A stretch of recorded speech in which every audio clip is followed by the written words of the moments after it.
Now, phagocytosis and clearance of the offending agent. Recognition of microbes or dead cell induces several responses in leukocytes that are collectively called leukocyte activation. Activation of the leukocytes result in increase of cytosolic calcium concentration and activation of enzymes such as protein kinase C and phospholipase A2. Now phagocytosis. Phagocytosis has mainly three sequential steps. Number one, recognition and attachment of the particle to be ingested by the leukocyte. Number two, engulfment with subsequent formation of phagocytic vacuole. And number three, killing or degradation of the ingested material. So, first, recognition and attachment of the particle to be ingested by the leukocyte. For recognition, there is need of phagocytic receptor. There are mannose receptor, scavenger receptor, and receptors for various opsonins bind and ingest microbes. Mannose receptor is a lectin that binds with mannose or fructose residue of glycoproteins or glycolipid. Mammalian glycoproteins and glycolipids contain terminal sialic acid or N-acetyl galactosamine. That is why mannose receptor binds with microbial mannose or fructose residue of glycoprotein and glycolipid, but not the mammalian glycoprotein or glycolipid, which has the terminal molecules composed of sialic acid or N-acetyl galactosamine. Scavenger receptors bind with um, acetylated LDL particles. Macrophage integrins, notably MAC1, may also bind with microbes and microbes for phagocytosis. The efficiency of phagocytosis is greatly enhanced when microbes are opsonized by specific proteins which are known as opsonins. The major opsonins include IgG antibodies and C3b breakdown product of complement. Certain plasma lectins, notably mannose binding lectin. Now, engulfment and subsequent formation of phagocytic vacuole.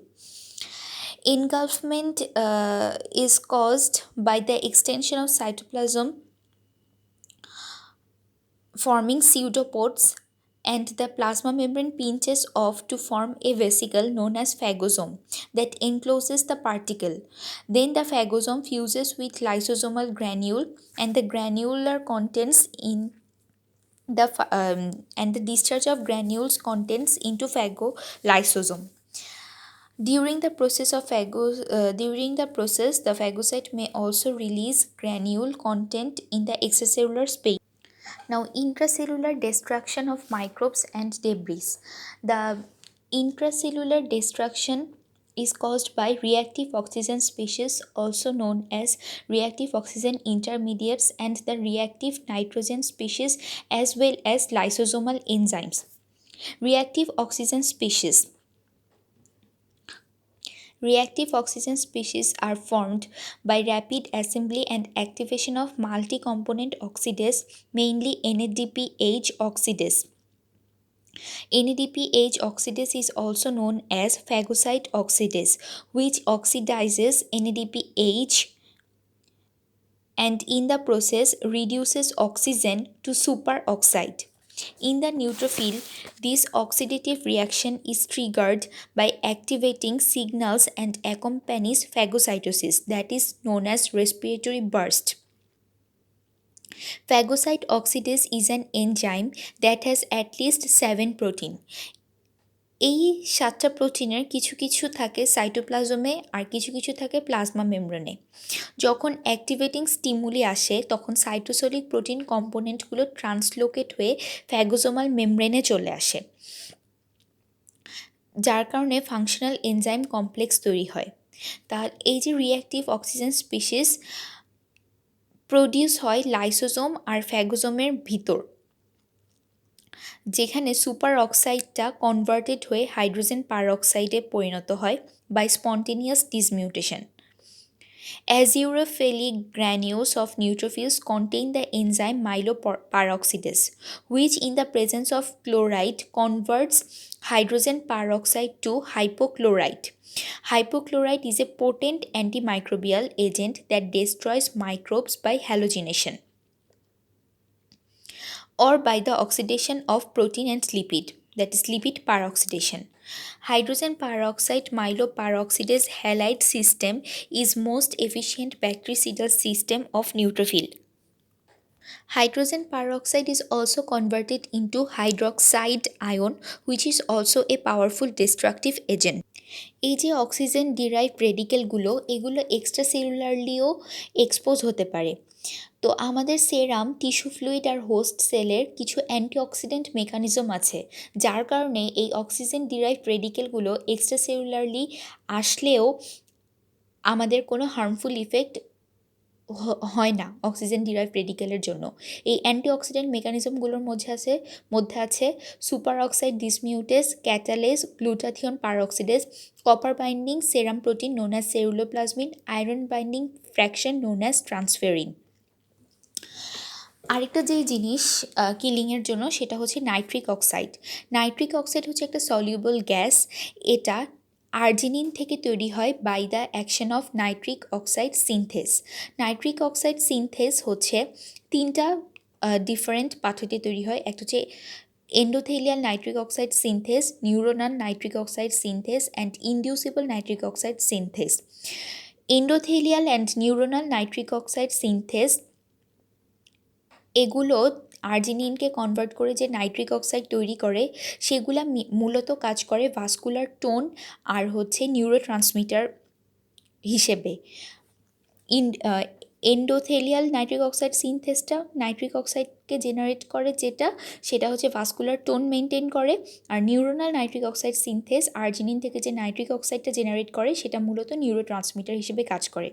অন্যদিকে যেটা ইনডিউসিবল nitric oxide synthase সেটা হচ্ছে microbial কিলিংয়ের ক্ষেত্রে involved, যেটা induce হয় যখন macrophage আর neutrophil activated by cytokines interferon gamma or microbial product. In macrophage, nitric oxide reacts with superoxide and generates highly reactive free radical that is known as peroxynitrite. Peroxynitrite and reactive oxygen species এরা হচ্ছে microbial killing করে। এখন nitric অক্সাইডের আরও একটা effect আছে, সেটা হচ্ছে ভাস্কুলার স্মুথ মাসেলকে রিল্যাক্স করে আর সেই জন্য ভ্যাসোডাইলেশন হয়। এরপর হচ্ছে আরেকটা মেকানিজম যেটা কিলিংয়ে হেল্প করে, সেটা হচ্ছে lysosomal enzyme and other lysosomal proteins. নিউট্রোফিলে দুই রকম গ্র্যানিউল থাকে, একটা হচ্ছে স্পেসিফিক গ্র্যানিউল যেটা হলো সেকেন্ডারি গ্র্যানিউল, আর এটা হচ্ছে লার্জার অ্যাজিউরোফিলিক গ্র্যানিউল যেটা হলো প্রাইমারি গ্র্যানিউল। প্রাইমারি গ্র্যানিউলের মধ্যে মানে অ্যাজিউরোফিল গ্র্যানিউল যেগুলো লার্জার সেগুলোর মধ্যে আছে মাইলোপারঅক্সিডেস, ব্যাকটেরিয়াল ফ্যাক্টর যেমন lysozyme, defensins, acid hydrolases and neutral protease like elastase, cathepsin G, non-specific collagenase, proteinase 3। আর যেগুলো স্পেসিফিক অর সেকেন্ডারি গ্র্যানিউল সেগুলোর মধ্যে আছে lysozyme, collagenase, gelatinase, lactoferrin, plasminogen activator, histaminase and alkaline phosphatase. তাহলে alkaline phosphatase হচ্ছে secondary গ্র্যানিউলের মধ্যে, আর প্রাইমারি গ্র্যানিউলের মধ্যে হচ্ছে acid phosphatase and neutral protease. ফ্যাগোলাইসোজোমের মধ্যে অ্যাসিড প্রোটিয়েজটা ডিগ্রেড করে ব্যাকটেরিয়া আর ডেব্রিসকে, আর নিউট্রাল প্রোটিয়েজ আর capable of degrading various extracellular components such as collagen, basement membrane, fibrin, elastin, cartilage, resulting in the tissue destruction that accompany inflammatory process. Neutral protease can also cleave C3 and C5 complement resulting the production of anaphylatoxin and release of kinin peptide from kininogen. এছাড়াও আরও কিছু granule আছে যেমন defensin, তারপর cathelicidin, lysozyme, lactoferrin, major basic protein, এরাও কিলিংয়ে help করে। Lysosomal কিলিংটা টিস্যুর উপর যে ড্যামেজিং ইফেক্ট সেটা কন্ট্রোল হয় অ্যান্টিপ্রোটিয়েজের মাধ্যমে, যেটা আমাদের সেরাম আর টিস্যু ফ্লুইডে থাকে, যেমন alpha 1 antitrypsin. Alpha 1 antitrypsin is the major inhibitor of neutrophil elastase. A deficiency of alpha 1 antitrypsin may result in leukocyte action of leukocyte protease. এছাড়াও আছে alpha 2 macroglobulin, another antiprotease found in serum and various secretion. আরেক ধরনের জিনিস আছে কিলিংয়ের জন্য, সেটার নাম হলো neutrophil extracellular traps. Neutrophil extracellular traps are extracellular fibrillar network that provide a high concentration of antimicrobial substances at site of infection and prevent the spread of microbes by trapping them in the fibrils. They are produced by neutrophils in response to infectious pathogens. এখন leucocyte mediated কিছু tissue injury হতে পারে, যেমন tuberculosis and certain viral ডিজিজের জন্য যে prolonged host response হয়, সেটা হচ্ছে contributes more pathology than does the microbe itself. মানে টিউবারকুলোসিস আর ভাইরাল ডিজিজে যে ইনফেকশাস এজেন্ট, সেটা যতটুকুন না প্যাথোলজি করে, তার থেকে হোস্টের যে প্রলংড এই ইমিউন রেসপন্স, সেটাতে আরও বেশি প্যাথোলজি হয়। Number 2, inflammatory response is inappropriately directed against host tissues in certain autoimmune disease. Number 3 হচ্ছে বিভিন্ন অ্যালার্জিক ডিজিজ, এনভায়রনমেন্টাল সাবস্টেন্সের ক্ষেত্রে যে হচ্ছে হাইপার সেন্সিটিভিটি রিয়াকশন, যেমন অ্যাজমা। রিঅ্যাক্টিভ অক্সিজেন স্পিসিস আর নাইট্রিক অক্সাইড, লাইসোজোমাল এনজাইম, এগুলো যদি এক্সট্রাসেলুলার স্পেসে রিলিজ হয়, সেক্ষেত্রে আমরা বলেছি যে বিভিন্ন রকম অ্যান্টিপ্রোটিয়েজ, যেমন আলফা 2 ম্যাক্রোগ্লোবিউলিন, আলফা 1 অ্যান্টিট্রিপসিন থাকে হোস্ট সেলে। কিন্তু যদি এই reactive oxygen species, nitric oxide, এগুলোর পরিমাণ অনেক বেশি হয়, তখন তারা হচ্ছে নর্মাল সেলের উপর এবং ভাস্কুলার এন্ডোথেলিয়ামের উপর ড্যামেজিং ইফেক্টও দিতে পারে।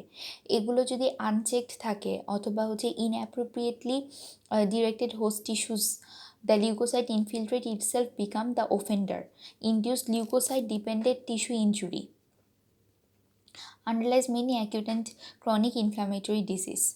লাইসোজোমাল যে গ্র্যানিউলসগুলো, সেগুলো হচ্ছে এক্সট্রাসেলুলার মাইলিউতে যদি রিলিজ হয়, তাহলে হচ্ছে বিভিন্ন রকম মেকানিজম আছে যেগুলোর মাধ্যমে সেগুলোও ডিজিজ প্রডিউস করতে পারে, যেমন ইমিউন কমপ্লেক্স যদি ডিপোজিটেড হয় ইমুভেবল ফ্ল্যাট সারফেসের উপর, যেমন গ্লোমেরুলার বেসমেন্ট মেমব্রেন, তখন হচ্ছে leucocyte are unable to ingest these substances. This is called frustrated phagocytosis, which triggers strong activation and release of large amount of lysosomal enzyme into the extracellular environment.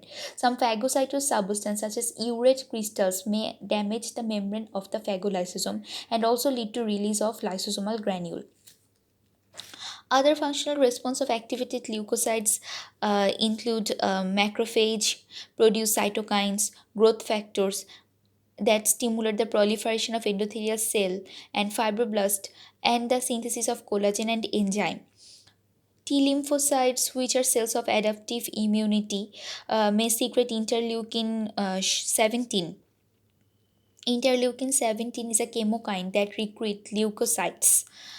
In the absence of effective T helper 17 response, individuals are susceptible to fungal and bacterial infections and the skin abscess known as cold abscess. এখন এই যে acute inflammatory response, এটার যে termination, সেটা কিভাবে হতে পারে? Termination of acute inflammatory response, এটা ট্রিগার্ড হয় যখন ওফেন্ডিং এজেন্টটা রিমুভড হয়ে যায়।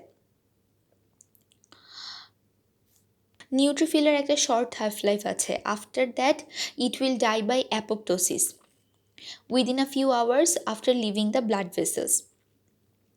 এছাড়া এই যে রেসপন্স, এগুলো হচ্ছে ইমিউন যে স্টিমুলাসটা, সেটা হচ্ছে শর্ট, সেগুলোর হচ্ছে হাফ লাইফ অনেক শর্ট, এরপর তারা হচ্ছে নিজে নিজে ডিগ্রেড হয়ে যায়।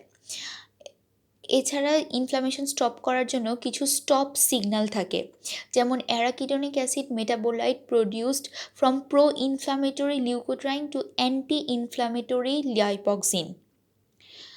তারপর liberation of anti inflammatory cytokine, যেমন transforming growth factor beta, interleukin 10, আবার আরেকটা কন্ট্রোল মেকানিজম আছে, সেটা হচ্ছে neuronal impulse, cholinergic discharge that inhibit the production of tumour necrosis factor in macrophage. এইসব মেডিয়েটার্সের কারণে ইনফ্লামেটরি রেসপন্সটা টার্মিনেট করে। তাহলে কিছু স্টপ সিগন্যাল যেমন হচ্ছে transforming growth factor beta, interleukin 10, আর conversion of leukotriene to lipoxin, আর হচ্ছে কোলিনার্জিক ডিসচার্জ যেটা ইনহিবিট করে production of tumour necrosis factor from macrophage. আরেকটা হলো নিউট্রোফিল, এগুলোর শর্ট হাফ লাইফ, যেগুলো অ্যাপোপ্টোসিসের মাধ্যমে ডেথ হয়ে যায়। এভাবে অ্যাকিউট ইনফ্লামেশনের টার্মিনেশন হয়। Thank you.